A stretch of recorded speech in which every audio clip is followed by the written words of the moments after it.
So hello everyone, good morning सभी को। I hope कि आप लोग अच्छे होंगे और मेरी आवाज़ प्रॉपर आ रही होगी। तो चलिए आज का लेक्चर स्टार्ट करते हैं। आज हम लोग रीड का जो है साइंस लेवल सेकेंड को देखेंगे, बायोलॉजी के सेक्शन को। तो चलिए आज का लेक्चर स्टार्ट करते हैं। इसके अंतर्गत हम लोग कौन कौन से चैप्टर कवर करेंगे? सजीव और निर्जीव की कड़ी देखेंगे एंड इसमें ये हम लोग सूक्ष्म जीव देखेंगे एंड पौधों के प्रकार, विभिन्न भाग, पौधों में पोषण, श्वसन, उत्सर्जन, जनन और कोशिका संरचना एंड सेल डिवीजन देखेंगे। मानव शरीर के विभिन्न तत्व देखेंगे, पाचन तंत्र जैसे एंड सर्कुलेटरी सिस्टम, ये सब और सर्कुलेटरी सिस्टम एंड तंत्रिका तंत्र, एंडोक्राइन ग्लैंड, रेस्पिरेटरी सिस्टम और उत्सर्जन तंत्र, कंकाल तंत्र, इस सब को कवर करेंगे। और मानव रोग का कारण और निवारण व्यवस्था, भोजन के अवयव, संतुलित भोजन, जंतु प्रजनन व किशोरावस्था, प्राकृतिक संसाधन, पर्यावरण प्रदूषण एवं नियंत्रण। नेक्स्ट है जैव विविधता, अनुकूलन, कचरा प्रबंधन, कृषि प्रबंधन। तो हम लोग बायोलॉजी के संपूर्ण जो आरबीएससी एंड एनसीईआरटी के बेस्ड है उसको कवर करें, और वो भी एमसीक्यू के थ्रू। फर्स्ट चैप्टर हम लोग सजीव एवं निर्जीव देखेंगे। सजीव क्या है? वह जीव जो स्वयं चलकर गति नहीं करता है, वह जीव जिसमें श्वसन, गति, जनन, पोषण की क्रिया हो, वह जीव जिसमें समय के साथ श्वास लेने की क्रिया हो, वह जीव जो भोजन नहीं कर सकते हैं। तो इसमें कौन सा सही ऑप्शन होगा?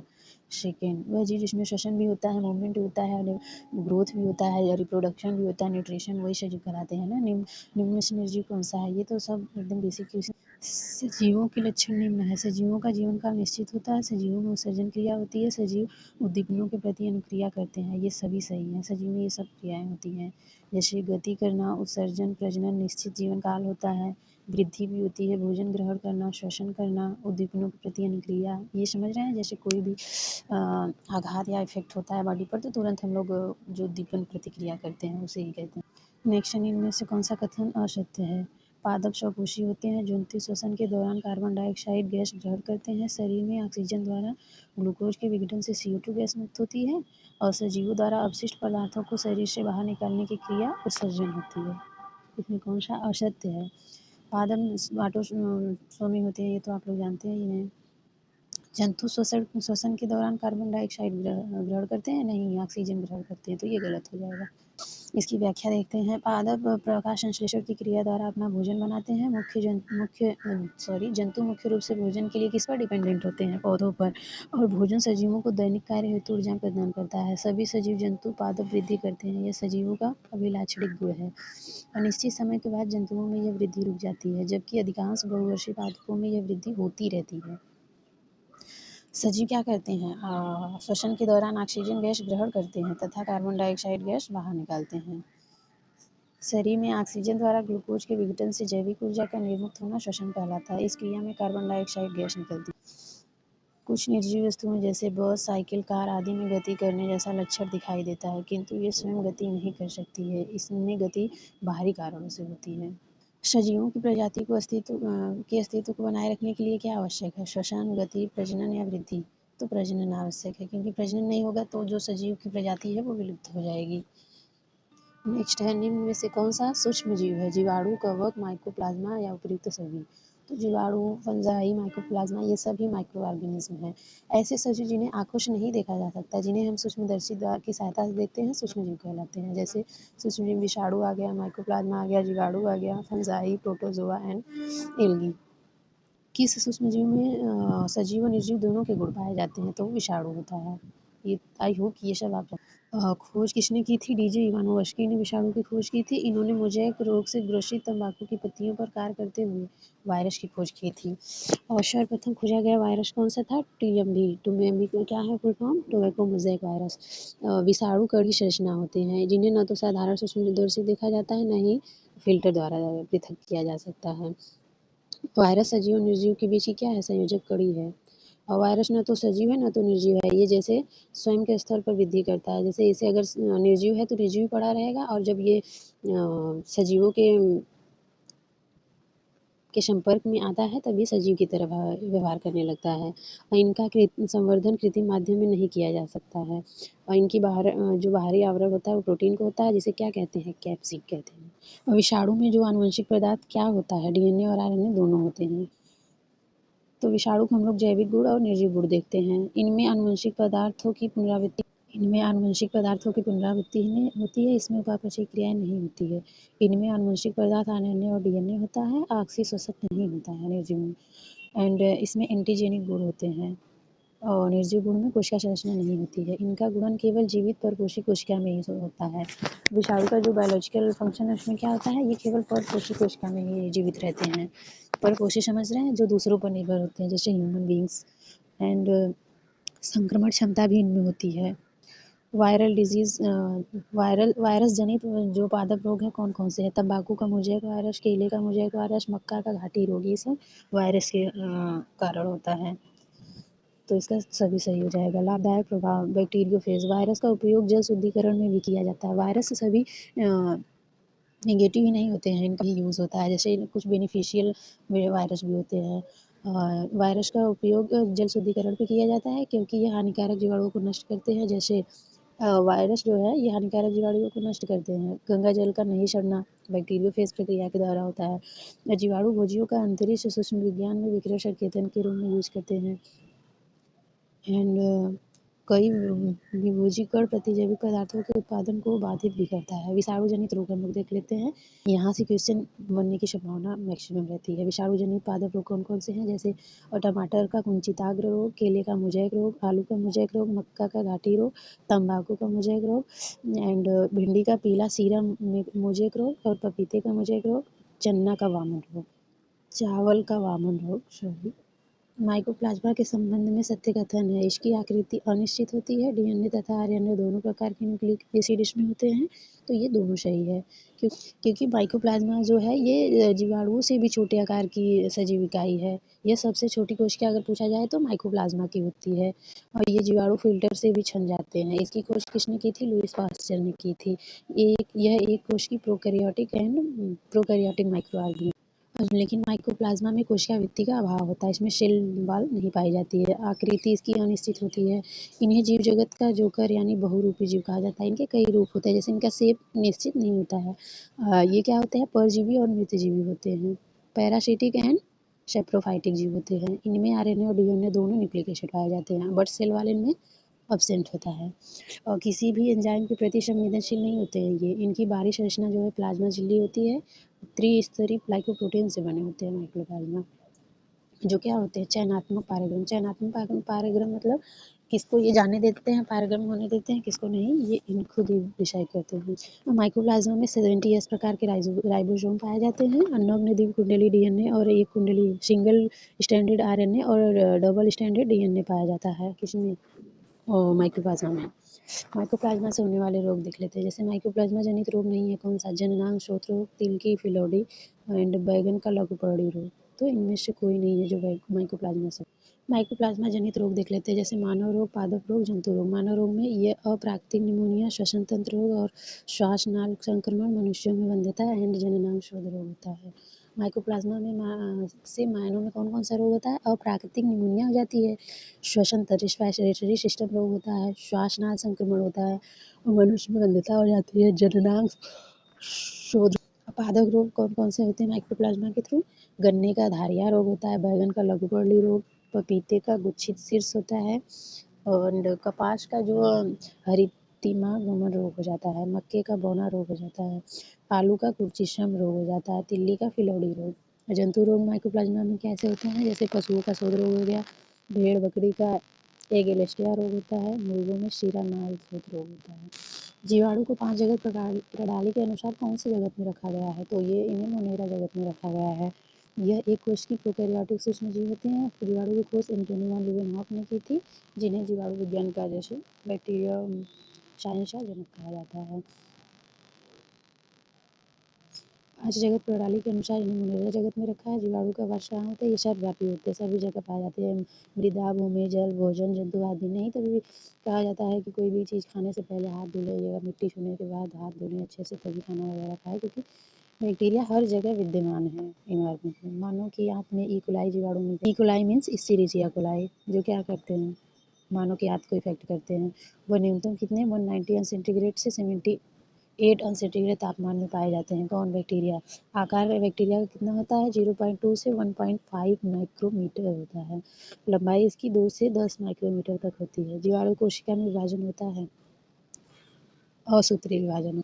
बैक्टीरियल सेल की संरचना देख लेते हैं। प्रत्येक जीवाणु में कोशिका पाई जाती है, कोशिका भित्ति पाई जाती है। माइकोप्लाज्मा में कोशिका भित्ति नहीं पाई जाती है, जो कीटों में पाए जाने वाले बाह्य कंकाल के समान होता है। कोशिका भित्ति इसकी ये सेल वॉल जो होती है वो किसकी बनी होती है? पेप्टिडोग्लाइकेन्स की बनी होती है। एंड जीवाणु कोशिका में क्या होता है? डेवलप्ड माइटोकॉन्ड्रिया केंद्रक और अन्य झिल्लीयुक्त कोशिकाओं का अभाव होता है इसमें। क्या क्या नहीं पाया जाता है बैक्टीरिया में? माइटोकॉन्ड्रिया केंद्रक और अन्य झिल्ली कोशिकाओं का अभाव होता है। डीएनए का पदार्थ क्या होता है? डीएनए आनुवंशिक होता है। आनुवंशिक मटेरियल में डीएनए पाया जाता है। एंड राइबोसोम उपस्थित होते हैं। कुछ जीवाणुओं में ऑक्सीशोषण होता है तथा कुछ में अनऑक्सीशोषण होता है। जीवाणु कोशिका में ऑक्सीशोषण समझ रहे हैं, जो ऑक्सीजन की उपस्थिति में होता है। अनऑक्सीशोषण जो ऑक्सीजन की अनुपस्थिति में होता है। जीवाणु कोशिका में असूत्री कोशिका विभाजन होता है। नेक्स्ट है, यहाँ से क्वेश्चन बनता ही बनता है, श्योर है। यहाँ से अमोनिया को नाइट्राइड में बदलता है कौन? नाइट्रोसोमोनास। मनुष्य के हाथ में पाने जाने वाला जीवाणु कौन सा है? बैक्टीरिया। अभी हम लोग पढ़े हैं ऊपर, ई कोलाई। एंड जीवाणु का आर्थिक महत्व देख लेते हैं, जैसे बैसिलस रेमिशस व बैसिलस माइक्रोड्यूट्स। मृदा में उपस्थित प्रोटीन युक्त पदार्थों को अमोनिया में बदलते हैं कौन? बैसिलस रेमिशस, एजेक्टोबैक्टर और क्लास्ट्रीडियम। एजेक्टोबैक्टर एंड क्लास्ट्रीडियम बैक्टीरिया क्या करते हैं? ये मृदा के कणों के बीच उपस्थित वायु की नाइट्रोजन को नाइट्रोजन यौगिक में बदल देते हैं। जैसे पहले नाइट्राइड, बाद में नाइट्रेट में चेंज कर देते हैं। जो भी सॉइल में नाइट्रोजन उपस्थित होता है उसको नाइट्रोजन यौगिक में चेंज करते हैं कौन? एजिटोबैक्टर व Clostridium bacteria. And rhizobium leguminous bacteria का क्या फंक्शन है? लेग्यूमिनस पादपों की जड़ों में ये पाया जाता है। लेग्यूमिनस प्लांट मतलब दलहनी पौधे। ये वायु में उपस्थित नाइट्रोजन को नाइट्रोजन यौगिक में ये भी बदलते हैं कौन? राइजोबियम लेग्यूमिनिफेरस। और जिससे क्या होती है? मृदा उपजाऊ होती है। और ये क्या कहते हैं? सजीवता, कनेक्टिविटी का कार्य करते हैं, कनेक्टिव लिंक का कार्य करते हैं। एंड नाइट्रोसोमोनास का क्या कार्य है? ये अमोनिया को नाइट्राइड में बदल देता है। नाइट्रोमोनास, अभी क्वेश्चन इसका पूछा गया था। नाइट्रोसोमोनास क्या करता है? अमोनिया को नाइट्राइड में बदलता है। नाइट्रोबैक्टर क्या करता है? ये नाइट्राइड में बदलता है। स्ट्रेप्टोकोकस लैक्टोबैसिलस बैक्टीरिया ये क्या करता है? दूध को दही व पनीर में बदलता है। ये हम लोग जो कवर कर रहे हैं ये बहुत ही इंपॉर्टेंट टॉपिक है, यहाँ से क्वेश्चन बन ही जाते हैं, नहीं तो आप पीवाईक्यू उठा के देख लीजिएगा। एजीटोबैक्टर एसिड, एल्कोहल से सिरका बनाने में एसीटोबैक्टर एसिड यूज किया जाता है, बैक्टीरिया काम में आता है। बैसिलस सबटिलिस किस में काम करता है? एमाइलेज व प्रोटीएज का उत्पादन करता है। क्लास्ट्रीडियम ब्यूटाइलिकम रेशा उद्योग में इसका काम होता है। क्लास्ट्रीडियम एसेटो ब्यूटाइलिकम ये विटामिन बी का निर्माण करता है। ई कोलाई बैक्टीरिया क्या करता है? मनुष्य के आंतों में पाया जाता है। विटामिन बी का ये संश्लेषण करता है। नेक्स्ट है जेंथोमोनास कैम्पेट्रिस्ट, ये टूथपेस्ट बनाने में यूज होता है। बैसिलस thuringiensis कीट नियंत्रण में ये यूज होता है। इससे जीन रूपांतरित फसलें बीटी कपास और बीटी बैंगन तैयार की जाती है। किससे? Bacillus thuringiensis। बीटी का फुल फॉर्म क्या है? बैसिलस thuringiensis बैक्टीरिया, जो किसमें यूज होता है? बीटी बैंगन तैयार करने में और बीटी कपास में। स्ट्रेप्टोकोकस माइसीज साइमोसोस से बनने वाली प्रतिजैविक औषधि कौन सी है? टेट्रामाइसिन। साइमोसिस नहीं होता है, सेरेवियस होता है आई थिंक। इससे टेरामाइसिन औषधि बनती है, एंटीबायोटिक। तो चलिए हम लोग नेक्स्ट देखते हैं औषधि उपयोग बैक्टीरिया का जो है औषधि मेडिसिन में कैसे यूज होता है। स्ट्रेप्टोमाइसिस फेनरी, इसका यूज नियोमाइसिन एंटीबायोटिक बनाने में यूज होता है। स्ट्रेप्टोमाइसिस का यूज स्ट्रेप्टोमाइसिन बनाने में यूज होता है। स्ट्रेप्टोमाइसिस ओरिफेशियंस टेट्रासाइक्लिन बनाने में यूज होता है। स्ट्रेप्टोमाइसिन इरिथ्रिस, इसका इरिथ्रोमाइसिन बनाने में यूज होता है। नेक्स्ट हम लोग देख लेते हैं जो बैक्टीरिया के जो हानिकारक प्रभाव हैं, नेगेटिव इफेक्ट, उसको देखते हैं।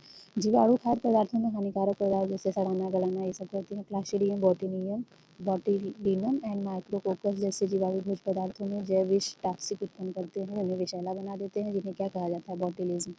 जीवाणुओं से मानव और पादप में कई रोग उत्पन्न होते हैं। तो चलिए हम लोग कुछ पादप रोग देख लेते हैं जो बैक्टीरियल जनित हैं। तो बैक्टीरिया से होने वाले पादप रोग देखते हैं। इधर जीवाणु इधर रोग है। फर्स्ट बैक्टीरिया जो जेंथोमोनास सिट्रियाई है या सिट्री है, उसके थ्रू क्या होता है? नींबू में सिट्रस कैंकर रोग। नींबू में सिट्रस कैंकर रोग पूछा जाएगा तो किसके कारण होता है? बैक्टीरिया के कारण। कौन सा बैक्टीरिया? Xanthomonas citrus. नेक्स्ट है सेब नाशपाती में अंगमारी रोग। सेब नाशपाती में अंगमारी रोग किसके कारण होता है? इर्विनिया एमाइलोरिया जो बैक्टीरिया के कारण होता है। मूली टमाटर गोभी में जो गल जाते हैं, गलन होता है, इर्विनिया एराइडी के कारण होता है। आलू में खैरा व बैगन में मिलानी रोग, ये स्यूडोमोनास सोलेनेशियरेंसिस के कारण होता है। ईस्ट क्या है? ईस्ट क्या है? एक कोश की जीव है। इष्ट होता है एक कोश की जीव। Mycology study of fungi is called mycology. 5 जगत प्रणाली में इन्हें फंजाई जगत में रखा गया है, किसको, इष्ट को। इन्हें फफूंद या फंगस भी कहते हैं। फफूंद या फंगस भी कहते हैं। कवक तंतु वृद्धि कर एक जाल संरचना बनाते हैं जिन्हें माइसीलियम कहते हैं, म्यूसिलियम कहते हैं। और कवक बहुकोशिकीय यूकेरियोटिक होते हैं, अधिकांशतः यूकेरियोटिक होते हैं। अपवाद में इष्ट क्या है, सभी फंजाई क्या होते हैं, मल्टी सेलुलर यूकेरियोटिक होती हैं, लेकिन इष्ट जो है वो एक्सेप्शन है। ये क्या है, यूनिसेलुलर फंजाई है। पोषक की दृष्टि से समस्त कवक क्या होते हैं, परपोषी ऑटोसोम होते हैं, क्योंकि इनमें पर्णहरित नहीं पाया जाता है। कवक क्या होते हैं, परपोषी, मतलब दूसरों पर निर्भर होते हैं अपने भोजन के लिए। इनमें क्या क्लोरोफिल नहीं पाया जाता है, इसी कारण। तो चलिए न्यूट्रिशन की दृष्टि से फंजाई को देख लेते हैं। एक saprophytic, parasitic and symbiotic fungi. मृतजीवी वो होते हैं जो मृत जटिल कार्बनिक पदार्थों को सरल गुणित कार्बनिक पदार्थों में परिवर्तित कर उन्हें अवशोषित करते हैं, जैसे पेनिसिलियम हो गया, ये भी फंजाई ही है। राइजोपर्म्स, ये क्या है, मृतजीवी हैं। सेप्रोफाइटिक फंजाई हैं। एंड पैरासिटिक फंजाई कौन से हैं, जो दूसरों पर निर्भर होते हैं, जैसे सजीव पादपों पर जंतुओं से अपना भोजन प्राप्त करते हैं, उन्हें पैरासिटिक कहते हैं। जिसमें कौन से फंजाई आते हैं, पक्सिनिया आती हैं, एंड आती हैं। और सहजीवी मतलब जो दोनों पर डिपेंड होते हैं, दोनों एक दूसरे को सिम्बायोटिक सिम्बायोटिक ये होते हैं, सिम्बायोसिस करते हैं, जो एक दूसरे पर निर्भर रहते हैं, जैसे लाइकेन। लाइकेन कवक और शैवाल का क्या है, सहजीवन है। कवक शैवाल से, शैवाल लाइकेन दोनों से अपना भोजन प्राप्त करते हैं। नेक्स्ट है असत्य कथन पहचानिए। कुछ कवकों का उपयोग भोजन के रूप में करते हैं, इष्ट का उपयोग बेकरी उत्पादन में करते हैं। एंड इष्ट में इन्वर्टेज एंजाइम का संश्लेषण होता है, उपयोग सभी सत्य हैं। तो सही समझे, कुछ कवकों का उपयोग भोजन के रूप में करते हैं, जैसे एस्परजिलस हो गया। एंड ये अंतरिक्ष में यूज होता है खाने के। और इष्ट का उपयोग बेकरी उत्पादन में करते हैं, बिल्कुल सही बात है। इष्ट में इन्वर्टेज एंजाइम का संश्लेषण होता है, ये भी सही है, तो सभी समझ जाएंगे। खुम्भी, गुच्छी, कंद जैसे कई कवयों का उपयोग भोजन के रूप में किया जाता है। और इसमें क्या होते हैं, प्रोटीन, लवण, कार्बोहाइड्रेट प्रचुर मात्रा में मिलते हैं। एक इष्ट कवक की खोज किसने की थी, लीवेनहॉक ने। और इसका उपयोग बेकरी उत्पादन में होता है। विटामिन B12, डी, वसा और प्रोटीन के स्रोत के रूप में होता है। अब बियर जो निर्माण होता है, एल्कोहल निर्माण में इन्वर्टेज एंजाइम के संश्लेषण से होता है। और सैक्रोमाइसिस सेरेवेसी ईस्ट द्वारा शर्करा का किण्वन कराकर क्या किया जाता है, एल्कोहल तैयार किया जाता है।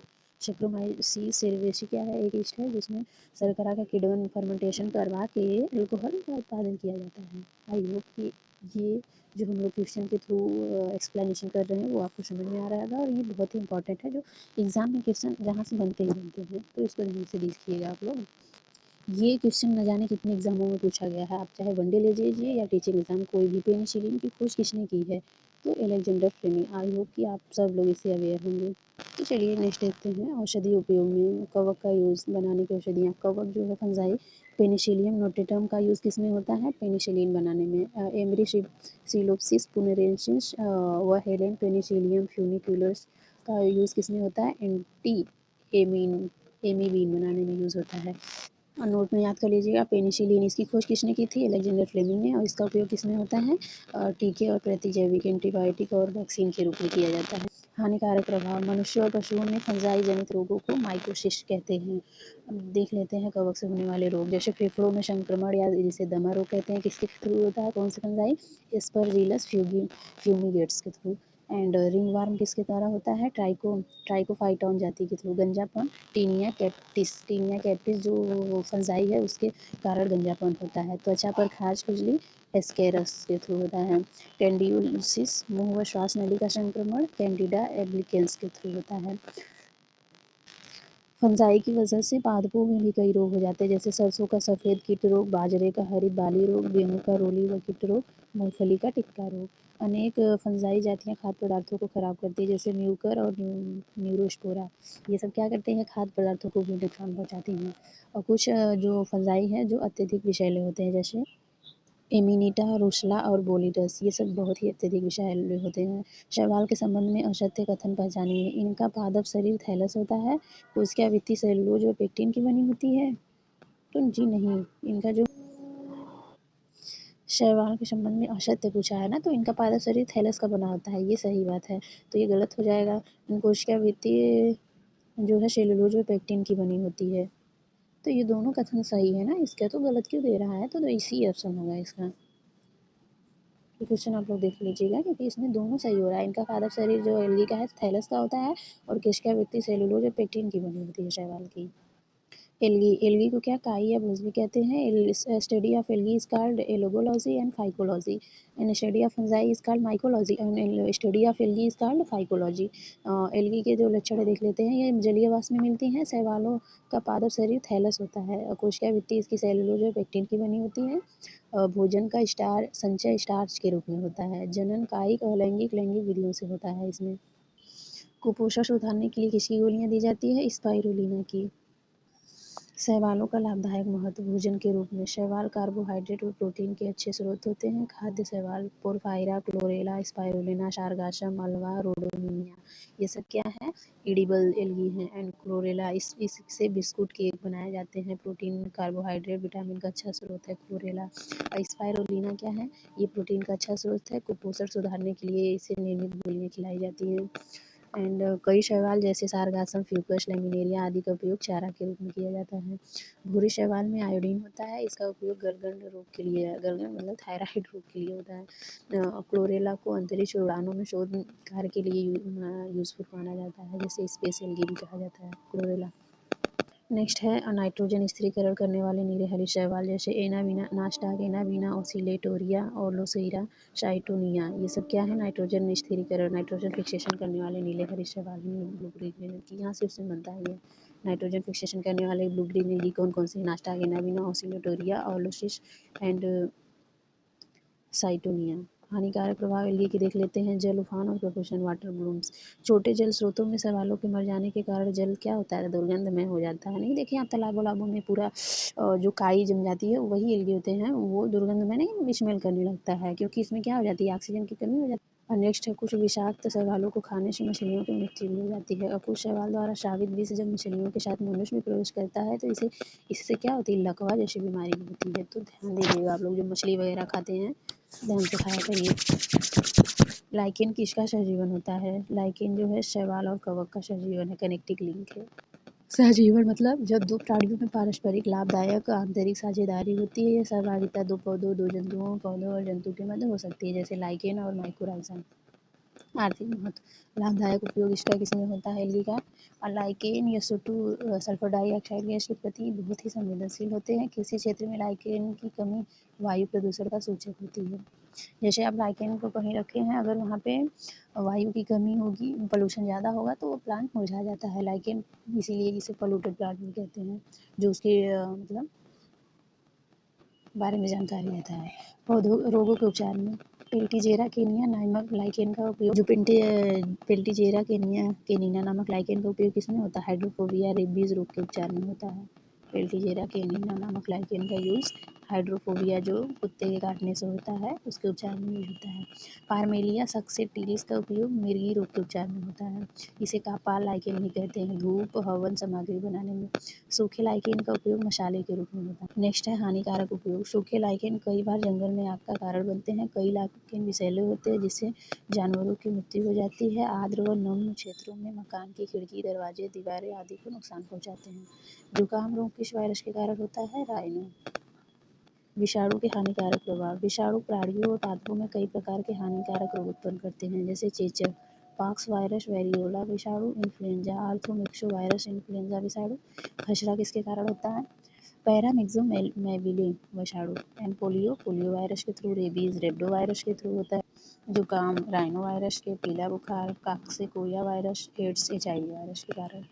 तो चलिए हम लोग 2 चैप्टर कंप्लीट कर लिए। नेक्स्ट हम लोग पौधों के प्रकार एवं उसके विभिन्न भाग देख लेते हैं। 3rd chapter. शाक के संदर्भ में असत्य कथन पहचानिए। शाक पौधों की ऊंचाई 1 मीटर से कम होती है। शाक पौधे कठोर होते हैं। तुलसी का पौधा वह हल्दी शाक होता है। शाक पौधे के तने का रंग हरा होता है। तो इसमें असत्य ये है कि शाक पौधे कठोर नहीं होते हैं। शाक पौधे आप लोग देखे होंगे वो ज़्यादा कठोर नहीं होते हैं, लचीले होते हैं। एंड निम्नलिखित में से कौन से शाक पौधे हैं? गुलाब व कीर, मेहंदी का बेर, हल्दी चावल, कीर व मिर्च। तो हल्दी चावल का आप लोग देखे होंगे पौधे कैसे होते हैं, एकदम लचीले। पौधों को इनके आकार के आधार पर 3 भागों में बांटा गया है। कौन कौन से? शाक, धूप, झाड़ी और वृक्ष या पेड़। पवित्र तुलसी का पौधा एवं हल्दी दवा के रूप में कई बीमारियों में उपयोग होने वाली ये क्या है, शाक है। शाक पौधों की ऊंचाई लगभग 1 मीटर से कम होती है। शाक पौधे के तने का रंग हरा होता है। ये कम ऊंचाई पौधे अत्यंत कम कोमल होते हैं। इसके जो पौधे होते हैं कोमल होते हैं, इन्हें आसानी से मोड़ा जा सकता है। शाक पौधे को दाढ़े जैसे गेहूँ हो गया, चावल हो गया, तुलसी हो गया, हल्दी हो गया, मिर्च नहीं आएगा इसमें, टमाटर हो गया, इनको मोड़ा जा सकता है। मिर्च के तो डंठल कड़े होते हैं, तो ये झाड़ी या धूप में आएंगे। एंड वृक्ष और पेड़ जो बड़े बड़े वृक्ष होते हैं, बहुत ही कठोर जिनकी शाखाएं होती है, वो वृक्ष के अंतर्गत आते हैं। ये सब तो बेसिक बातें हैं जो हम लोग जानते ही हैं। तो चलिए आगे बढ़ते हैं। सबसे छोटा पुष्पी पौधा कौन सा है, उल्फिया। सबसे छोटा पुष्पी पौधा उल्फिया है। मोटाई में सबसे बड़ा पेड़ जर्मन सेरेमन, जिसका वैज्ञानिक नाम सिकोया डेंड्रोन गिगेंटियम है। लंबाई में सबसे लंबा पौधा यूकेलिप्टस है, जिसे सफेदा कहा जाता है। यूकेलिप्टस सबसे बड़ा पौधा है, सबसे लंबा पेड़ है, और उल्फिया सबसे छोटा पुष्पी पौधा है। झाड़ी के संबंध में कौन सा कथन सही है, ये छोटे व मध्यम आकार के काष्ठी पौधे होते हैं, सही बात है। इसमें तने का रंग सामान्यतः क्या होता है, हरा होता है। तना कठोर होता है, मेहंदी केर छूट। सेकेंड तो इसमें सेकंड बातें गलत है। इसका जो तना का रंग सामान्यतः हरा नहीं होता, आप लोग देखे होंगे ब्राउन कलर का तना होता है मिर्च वगैरह ये सब का। मेहंदी मेहंदी का आप लोग देखे ही होंगे, पत्तियां हरी होती ना कि उसके जो तने हैं वो होते हैं। तो इसमें 1 3 4 सही है और सेकंड वाला गलत है। यह छोटे व मध्यम आकार के काष्ठी पौधे होते हैं। इनकी ऊंचाई कितनी होती है, 6 मीटर होती है। एंड इनके तने का रंग सामान्यतः ब्राउन होता है। इनमें तने के निचले भाग में कई शाखाएं मिलती हैं। इनका तना कठोर होता है। और एग्जाम्पल में जैसे मेहंदी, गुलाब, बेर, केर ये सब।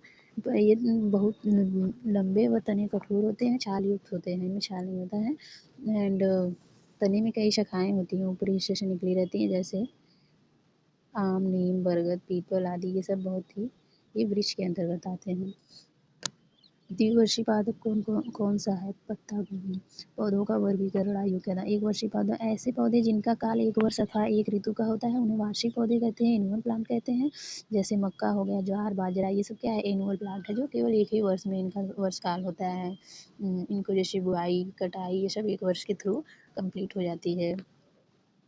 नेक्स्ट है द्विवर्षी पौधे। वे पौधे जिनका जीवन काल सामान्यतः 2 वर्ष का होता है, वो द्विवर्षी पौधे कहलाते हैं। जैसे प्याज, पत्ता गोभी, गाजर, ये द्विवर्षी पौधे कहलाते हैं। बहुवर्षीय पौधे वे पौधे जो 2 वर्षों से अधिक जीवित रह सकते हैं। इनका जीवन काल कितना, प्याज, गोभी, गाजर। बहुवर्षीय वे पौधे 2 वर्षों से अधिक जीवित रहते हैं। इनमें काष्ठ का निर्माण होता है। ये पौधे सामान्यतः ग्रीष्म एवं वसंत ऋतु में पुष्पित होते हैं। बहुवर्षीय पौधे सामान्यतः बड़े व छायादार वृक्ष होते हैं, जो बहुत सालों तक जीवित रहते हैं। एग्जाम्पल में नीम, चीड़, बरगद आदि ये सब बहुवर्षीय पौधे हैं। आरोहण के आधार पर पौधे का प्रकार। आरोही पौधे कौन कौन से होते हैं, आरोही वे पौधे होते हैं जिनमें पौधों को ऊपर चढ़ने के लिए सहारे की आवश्यकता होती है। आरोही पौधे में धागेनुमा संरचनाएं पाई जाती हैं। इनकी संरचनाओं को क्या, टेंड्रिल कहते हैं। जो धागेनुमा संरचना नहीं होती जिसके थ्रू वो चढ़ते हैं ऊपर, उसे टेंड्रिल कहते हैं। एंड पर्णवृंत पत्ती तने का एक रूपांतरिक स्वरूप है। मटर, ककड़ी, करेला, तुरई आदि आरोही पौधे हैं। वलरी पौधे। वलरी पौधे का तना अत्यंत कोमल होता है। वलरी पौधे सीधे खड़े नहीं रह सकते हैं। वलरी पौधे जमीन पर रेंगकर क्षैतिज दिशा में वृद्धि करते हैं एवं काफी जगह घेरते हैं। वलरी पौधे सीधे खड़े नहीं रहते हैं। और वलरी पौधे कौन कौन से आते हैं, एग्जाम्पल में जैसे तरबूज, कद्दू, खरबूजा, ये वलरी पौधे के अंतर्गत आते हैं। नेक्स्ट हम लोग देखते हैं निम्नलिखित में जलीय पादप कौन है। खेजड़ी है नहीं, जलकुंभी, बेर, केर नहीं, तो जलकुंभी जो है जलीय पादप है। ये बहुत ही बेसिक क्वेश्चन है। ऐसे पौधे जो जलीय वास्तु जैसे नदी, तालाब, झील, समुद्र आदि में पाए जाते हैं, जलीय पौधे कहलाते हैं। जैसे कमल हो गया, वेलिशनेरिया हो गया, सिंघाड़ा, हाइड्रेला, जलकुंभी आदि। इन पादपों को जलोद्भिद पादप कहते हैं। जलीय पादपों में जड़ें अल्प विकसित होती हैं। तने में उत्प्लवता बनाए रखने के लिए वायु कोश पाए जाते हैं। इन्हें जल में तैरने में मदद मिलती है। जलीय पादपों की पत्तियां कटी फटी व रिबन के समान। जल में डूबे हुए जलीय पादप हाइड्रिला। जल निगमन या जल में डूबे हुए जलीय पादप हाइड्रिला है। सतह पर तैरने वाले जलीय पादप जलकुंभी है। जो जल में डूबे हुए जलीय पादपों से हाइड्रिला है, और सतह पर तैरने वाले जलकुंभी उभयचरी जलीय पादप वेलिशनेरिया है। स्थलीय पौधों में शीत आवास के पौधे हैं। कौन कौन से, साल्डेनेला और लाइकेन। साल्डेनेला और लाइकेन क्या है, ये शीत आवास के पौधे हैं। जमीन पर पाए जाने वाले पेड़ पौधों को स्थलीय पौधे कहते हैं। एंड समुद्र भूमि में पाए जाने वाले स्थलीय पौधे को जैसे जो समान मुख्य रूप से पाए जाते हैं, जैसे नीम और बाँस। शीत आवास के पौधे साल्डेनेला और लाइकेन है। शुष्क आवास के पौधे खेजड़ी, डंडा थोर और नागफनी, ये सब क्या है, शुष्क आवास में पाए जाते हैं। और समुद्रभेद ये कहीं भी पाए जाते हैं नीम और बाँस के। मांस किस प्रकार का पादप है? मांस किस प्रकार माद है? अपुष्पी पादप। ऐसे पेड़ पौधे जिनमें पुष्प पाए जाते हैं पुष्पी पादप कहलाते हैं, जैसे गुलाब, गुड़हल, गुलमोहर etc। एंड ऐसे पौधे जिन्हें पुष्प नहीं पाए जाते उन्हें अपुष्पी कहलाते हैं, जैसे जड़ों का मूल कार्य क्या है? पौधों को मृदा से जल एवं खनिज लवणों का अवशोषण करना, पौधों को स्थिरता प्रदान करना, मृदा के कणों को जकड़े रहना। तो ये तीनों जो हैं जड़ों के मूल कार्य हैं। तो सभी सही स्टेटमेंट सही है। पौधों में मृदा से जल एवं खनिज लवणों का अवशोषण किसके द्वारा होता है? जड़ों के द्वारा होता है। और मृदा कणों के मध्य स्थिर जल को ये जड़ें अवशोषित कर इन्हें तना, शाखा, पत्तियां तक पहुंचाने का कार्य करती हैं। जड़ें पौधे को स्थिरता प्रदान करती हैं। जड़ें मृदा के कणों को जकड़े रखने का कार्य करती हैं, जिससे वे मृदा अपरदन को रोकने का महत्वपूर्ण कार्य करती हैं। मृदा अपरदन कैसे होता है? जड़ों को जो जकड़े रहने का कार्य करती हैं उनके कारण। पौधों में मुख्य रूप से दो प्रकार की ही जड़ें पाई जाती है, एक मूसला जड़ होती है, एक रेशेदार जड़ होती है, जिसे अपस्थानिक जड़ भी कहते हैं। तो मूसला जड़ कौन सी होती है? जो ये मुख्य जड़ होती हैं जो पार्श्व में एक दूसरे से जड़ें नहीं निकलती, इनके पास में एक दूसरे से जड़ें नहीं निकलती, ये सीधी ही रहती हैं। जैसे नीम का आप देख लीजिए, एक लंबी सी जड़ें निकली रहती हैं, नीम में भी रहती हैं, तो ये मूसला जड़। नेक्स्ट है रेशेदार या अपस्थानिक मूल। इसमें कोई मुख्य जड़ नहीं होती है, सभी जड़ें एक समान दिखाई देती हैं और एक गुच्छे के रूप में होती है। जैसे गेहूँ के आप जड़ देखे होंगे, मक्का के देखे होंगे, प्याज की, गन्ना, जौ, बाजरा, इन सब की जो जड़ें हैं वो क्या है, अपस्थानिक मूल की हैं, गुच्छे के रूप में होती हैं। आई होप कि आपको क्वेश्चन के थ्रू सब कुछ क्लियर होता जा रहा है। तो चलिए आगे बढ़ते हैं। देखिए आप लोग पिक्चर में मूसला जड़, ये कहीं जड़ आई है, एंड जो रेशेदार अपस्थानिक जड़ है ये गुच्छे के रूप में है। पर्णवृंत क्या है? पत्ती का वह भाग जिसके द्वारा वह तने से जुड़ी रहती है वो क्या कहलाता है? पर्णवृंत। पत्ती का जो चपटा भाग होता है वो पर्णफलक कहलाता है।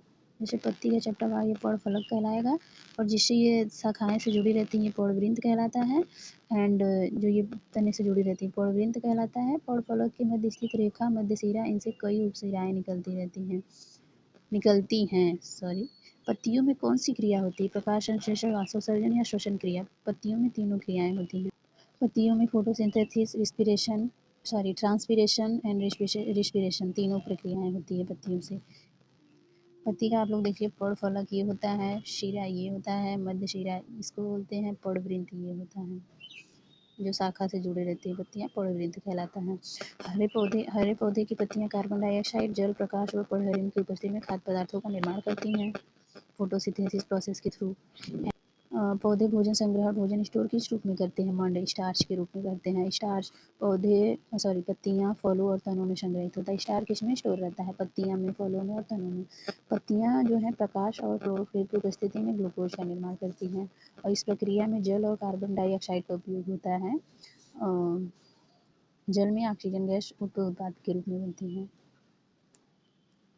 और प्रकार पत्तियों द्वारा जो संश्लेषित भोजन बनता है वो पौधों के किस भागों में? स्टार्च के रूप में स्टोर किया जाता है। पत्तियों के जो सतह होते हैं उसमें कई रंध्र पाए जाते हैं। पत्तियां इन रंध्रों द्वारा श्वसन करती हैं। गैसों का आदान प्रदान किसके थ्रू होता है? रंध्र के द्वारा होता है।